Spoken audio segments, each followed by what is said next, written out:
y me van a poner qué interpretación hay. Por ejemplo, si yo les digo, encuentro cilindros en el examen general de orina, ¿los cilindros no sirven? Ya hemos visto en descenso de la largura. ¿Qué cilindros hay? Hasta el dispositivo de la largura. La presencia de eritrocitos que se maturan, ¿me sirve? Sí, para saber si es microscópica, macroscópica o si hay, por ejemplo, un síndrome nefrítico involucrado. Entonces, el examen es muy útil y eso siempre se pide. Y que no lo sepan interpretar, pues es el colmo. Si hay cetonas, ¿qué van a pensar? Puede ser secundariamente prolongada y si el paciente está con diabetes tipo 2 y está debutando con cetoacidosis. La cetona es marcador patognomónico de una cetoacidosis diabética. No hace cuerpos cetónicos en sangre, por ejemplo, en los laboratorios. Y es la única forma en que puedes diagnosticar cetoacidosis diabética. Y con eso monitorizas. Cada día se pide ego, y cuando negativice, ya está resuelta la cetoacidosis porque ya no hay cuerpos. Bueno, en la tira reactiva, esterasa leucocitaria y nitritos positivos superentes de infección urinaria. Leucocituria y bacteria superentes de infección urinaria. Dime. Ahora, en la tira reactiva, ¿sí o sí incluir los dos o si encontramos solamente? No, eso vamos a desarrollar ahorita. Mira, aquí está.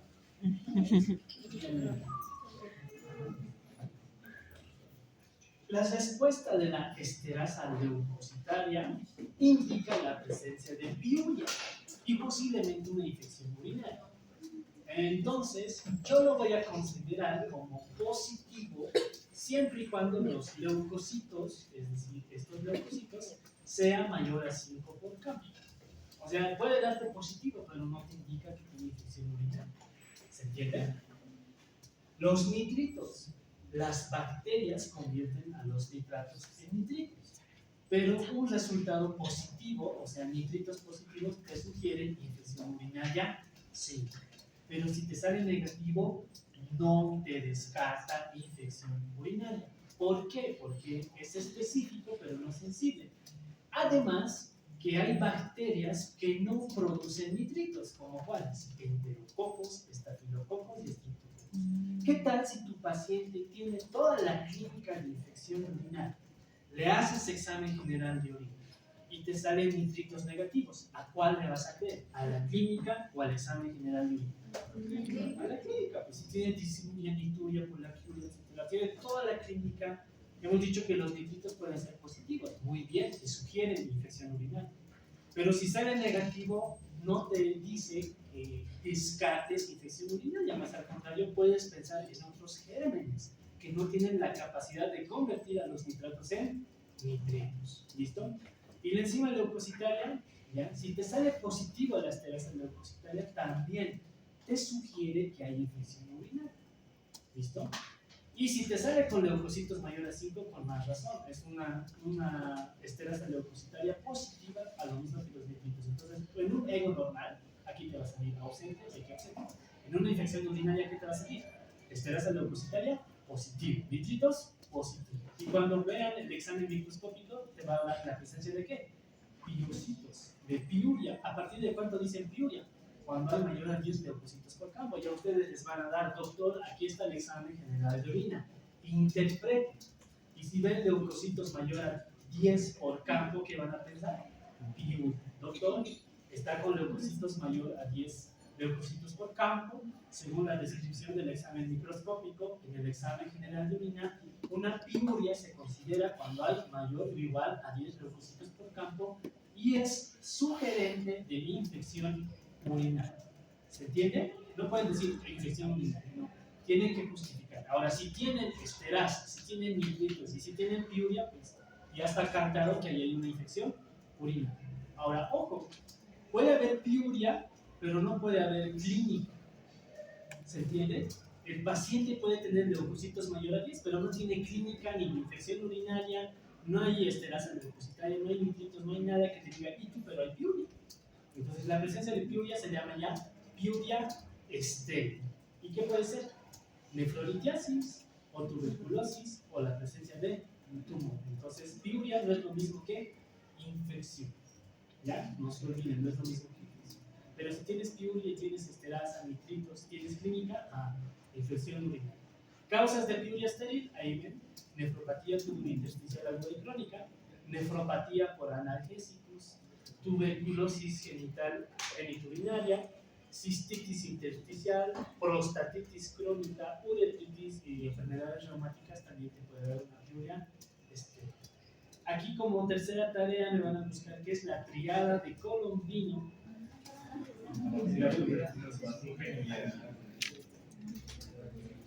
Bien. No solamente es el examen general de orina, ¿ya? También podemos pedir cultivo, que es muy importante, ¿ya? ¿Por qué? Porque el urocultivo, aquí indica, establece el diagnóstico definitivo. El urocultivo te va a decir, este es el germen responsable de la infección y aquí tiene el antibiograma que te indica a qué antibióticos es sensible o a qué antibióticos es resistente, ¿ya? Entonces, a partir de ahí nosotros tenemos que interpretar recuento de colonias de urocultivo o recuento de unidades formadoras de colonias, ¿ya? Bacteriuria significativa va a ser toda muestra cuyo recuento de unidades formadoras de colonias sea mayor a 100.000 o 10 a las 5 unidades formadoras de colonia, porque el cual indica alta probabilidad de infección, ¿ya? Ahora, la presencia de un urocultivo con varios gérmenes hemos indicado que puede ser por contaminación de la muestra. Pero, si hay una bacteria que sea predominante dentro de la muestra, también se puede indicar que hay una infección. Obviamente lo vas a correlacionar con ¿qué? Con la clínica, ¿ya? Entonces, esta es pregunta para toda su vida, pregunta de internado, pregunta de turno de metro, pregunta en visitas, en la residencia, a partir de cuántas unidades formadoras de colonias es diagnóstico del urocultivo, 10 a las 5 o mayor a 100.000 unidades formadoras de colonia por ml. Y no es lo mismo un cultivo de orina, un cultivo de secreción de esputo, un cultivo de mini lavado broncoalveolar o de un cultivo de secreción de herida postoperatoria, no es lo mismo. Cada uno tiene diferentes puntos de corte. ¿Se comprende? Bien. Ahora, ¿qué pasa si el paciente tiene, no sé, menor a 100.000, pero tiene clínica de infección urinaria, tiene nitritos, esterasa, positivo, piuria? Eso no es infección. Es infección. ¿Ya? Ahí ya tiene que correlacionar sus laboratorios con el contexto clínico. No porque no sea mayor a 100.000 van a decir no, no hay infección. Si tiene clínica y tiene todo lo demás, hay que iniciar tratamiento. ¿Vean? Entonces aquí, por ejemplo, ¿vean? ¿El cultivo en qué casos hay que pedir? Hay que pedir en todos los casos de infección del tracto urinario, a excepción de ¿qué? De que estemos frente a un primer episodio de cistitis no complicada en una mujer premenopáusica, donde se considera suficiente el diagnóstico de presencia de esterasa leucocitaria o nitritos para dar tratamiento empírico con una pauta corta de 3 días. O sea, si tienes una paciente que por primera vez estás diagnosticando infección de tracto urinario, es una paciente joven, premenopáusica, y no es una infección urinaria complicada, no es necesario que pidas un urocultivo. ¿Se comprende? Basta que te salga nitritos positivo o esterasa leucocitaria en el examen general de orina y tú tienes que darle tratamiento para la misma. Pero si es una IT complicada o cualquier otro factor de riesgo, pedile urocultivo. ¿Por qué? Porque tú le vas a dar tratamiento antibiótico empírico y cuando te llega el cultivo, o mantienes el tratamiento o tienes que rotar antibióticos porque de repente el antibiótico que le has dado es resistente, el germen, y no sabes. Y la única forma en que lo vas a saber es con cultivo. ¿Cuánto tarda el cultivo? Mínimo 72 horas. O sea, en 3 días que no recibas tratamiento, esa infección puede progresar a una sepsis, choque séptico, etc. Por eso es importante tratar las infecciones urinarias, ¿ya? Que tienen que pedir siempre urocultivo. Y ahora el urocultivo vas a Bacterior. Y si eres buen médico, vas a Bacterior, conquistas a la de Bacterior y le dices, quiero que me diga si hay desarrollo de gram positivos o gram negativos en la muestra. Y ella te va a decir, ¿sabe qué? Son gram positivos, pues tú le das antibióticos para cubrir gram positivos. Hasta que te salga el germen específico. ¿Se comprende? Todo eso tiene que estar al pendiente de los doctores de sus pacientes, ¿ya? Entonces no lo olviden para que sea significativo, mayor a 100.000. Vean, aquí tenemos, por ejemplo, esta es la de una E. coli y esta es de una Klebsiella pneumoniae. Estas dos se caracterizan por ser productoras de ¿qué? Beta-lactamasa, son cepas ble, ¿ya? Y en las UTIs, aunque no crean, cuando ya vean, en las UTIs todos los gérmenes son resistentes. La UTI del obrero, la UTI del tórax, la UTI del holandés, cualquier UTI tiene puro gérmenes resistentes y no son los mismos, son diferentes. ¿Ya? Son diferentes. Por ejemplo, en la UTI de tórax, nuestro germen más resistente es Acinetobacter baumannii y es resistente a todo, excepto colistina. Pero las UTIs de otros hospitales ni siquiera tienen Acinetobacter, tienen peores, por ejemplo, Pseudomonas. Y son resistentes a diferentes antibióticos. Por eso no se acepta sino más, porque imagínate aceptar de diferentes lados, vas a contaminar tu unidad con gérmenes que son resistentes a múltiples cosas. ¿Se dan cuenta? Por eso es importante. A ver, déjenme ver. Ya, 2 diapositivas más y vamos a quedarnos en tratamiento, ¿ya? Sí. Bueno, el neurocultivo, ¿ya? También están indicados en aquellos casos de pielonefritis. La pielonefritis es alta o baja. Ya, la cistitis es baja, pero puede ser una cistitis complicada, no se olviden. Las bajas y las altas pueden ser complicadas o no complicadas, cualquiera de los dos. Entonces, cuando estamos frente a una pielonefritis o cualquier infección urinaria que sea alta, complicada o que sea recurrente, es necesario nomás solicitar urocultivos. ¿Por qué? Porque si estos pacientes están internados, no hay que olvidar que en el hospital generalmente los gérmenes son resistentes y los antibióticos que les vas a dar no van a funcionar. Algunos de ustedes se han tomado ciprofloxacino para infección urinaria, han debido tomar. O se meten con simoxazol cuando están con diarreas, por ejemplo, infecciones urinarias. Se meten, ¿no? Se automedican, no les dicen tomar de esto y si ustedes toman, ni siquiera se hacen laboratorio ni nada, se automedican. Todos se automedican. Uno va a la farmacia y puede comprar lo que quiera, a no ser que sea controlado. Lo demás lo puede comprar sin receta, sin nada, de verdad. Yo voy y le digo, ¿sabe qué? ¿Me puede dar Dexa? ¿Me da penicilina? ¿Me da esto? Y ni siquiera pregunta si soy médico, nada, me vende. Así es, ¿ya? Aunque no vean, así son las farmacias. ¿Qué más? El crecimiento de 10 a la 5, no olviden, UFC, unidades formadoras, es una bacteriuria significativa. Sin embargo, si los recuentos son más bajos de este valor, nos pueden apoyar en diagnósticos siempre y cuando el paciente tenga clínica de infección urinaria. ¿Listo? Entonces, si yo les pregunto a partir de cuánto se considera bacteriuria significativa, mayor a 100.000 unidades formadoras de colonias o 10 a la 5. ¿Listo? Y si tu paciente tiene toda la clínica, tiene examen general de orina, etcétera, pero no tiene un cultivo, igual es infección urinaria, igual hay que darle tratamiento. Y si se dan cuenta, aquí hay que pedir un cultivo a todos, a no ser que estemos frente a un primer caso de infección urinaria. ¿Listo? Bien. Bueno, en todas las infecciones complicadas y en las no complicadas recurrentes, necesariamente hay que hacer estudios de imagen de vía urinaria. ¿Por qué? Porque hay que descartar complicaciones derivadas de la infección y la presencia de anomalías estructurales o funcionales predisponibles. ¿Por qué? Porque hemos indicado que para una ITU complicada hay factores de riesgo. ¿Cuáles serán esos factores de riesgo? Estructurales y funcionales. Riñón irregular, riñón poliquístico, doble sistema, etc. Cualquiera de esos pueden condicionar a que tenga una infección complicada. Entonces, si yo sé que hay factores de riesgo para una ITU complicada y sé que las ITU complicadas son por estructuras anatómicas o funcionales, ¿de qué manera puedo diagnosticar estas alteraciones estructurales o funcionales? Con estudios de imagen, la única forma. Una litiasis, ¿cómo lo voy a diagnosticar? Urotac. Y la imagen más básica que les he dicho es la ecografía. La ecografía te va a descartar o te va a confirmar alteraciones anatómicas, te va a confirmar la presencia de litiasis o de tumores, por ejemplo. O peor, abscesos también por ecografía o la tomografía. Cuando hay bastante reflujo vesicouretral, que hay que pedir una cistometrografía miccional sería, ¿ya? Para evaluar ese reflujo. No olviden que el reflujo también es un factor de riesgo.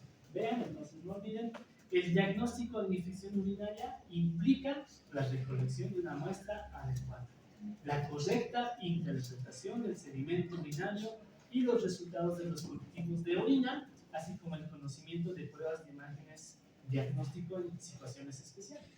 Si yo sé que el paciente tiene antecedentes de litiasis, ¿será necesario volverle a pedir Pilotrac, por ejemplo? ¿Por qué no? Por ahí ahora tienen más tipos de los que tenían.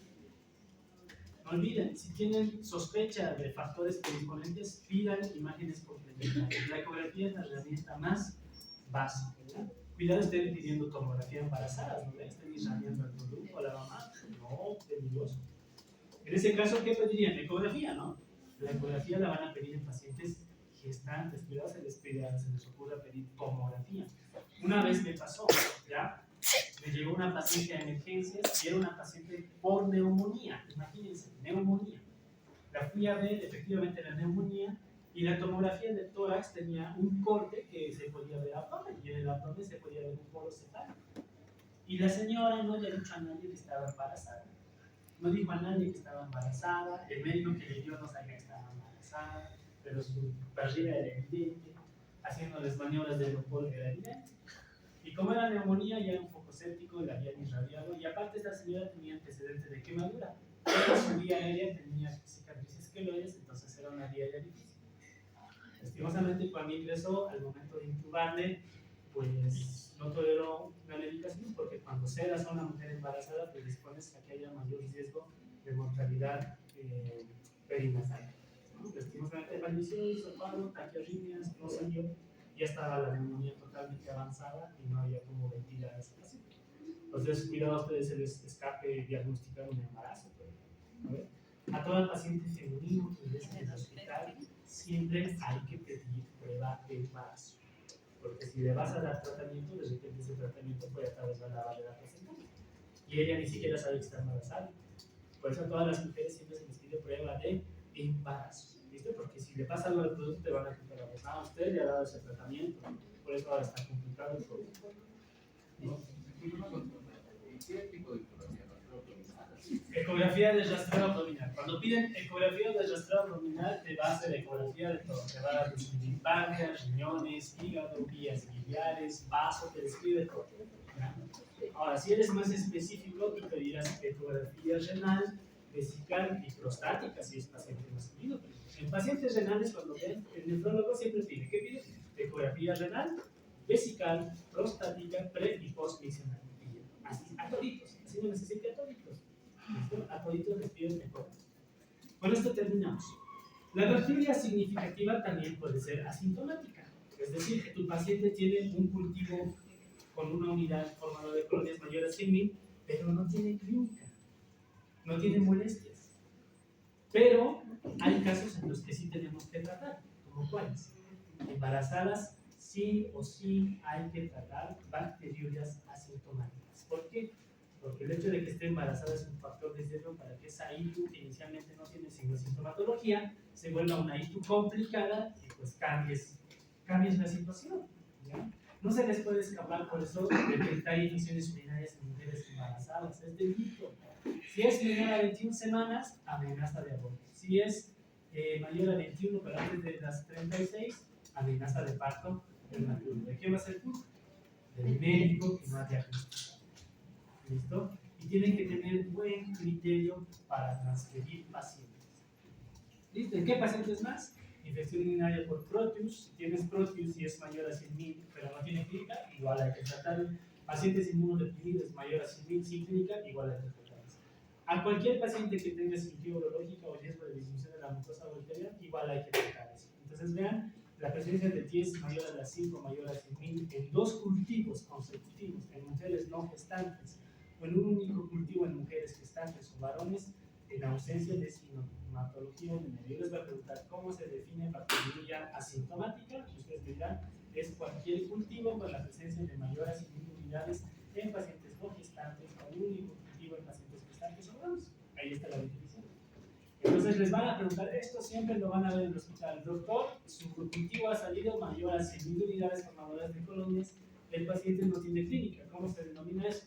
Bacteriuria asintomática. La gran pregunta, ¿lo va a tratar o no lo va a tratar? Voy a ver, si es una mujer gestante, la trata. Si es paciente inmunodeprimido, la trata. Y si no, pues no la trata. Si no tiene ningún factor de riesgo, ¿para qué vas a hacer? No es necesario. Si no tiene molestias, no lo tratas. Porque si le das medicamentos, ¿qué vas a causar? El incremento de resistencia a los antibióticos. ¿Listo? Bueno, vean, el tratamiento solo está indicado en aquellas situaciones en que hay evidencia de que el tratamiento va a disminuir el riesgo de infección clínica con situaciones a largo plazo. Obviamente en mujeres gestantes. Vean, la prevalencia de la bacteria asintomática es de 1 a 5% en mujeres premenopáusicas, o sea, sanas, y de 2 a 10% en mujeres embarazadas. Pero casi 100% en pacientes que tienen zonas urinarias permanentes a largo plazo. ¿Bien? Eso es lo más importante y vamos a quedar aquí ya en tratamiento. ¿Listo? Tenemos 3 tareas. La primera, ¿cuál era? Las definiciones, el examen general de orina y Los valores y tríada de Fermi. tríada de Colombo.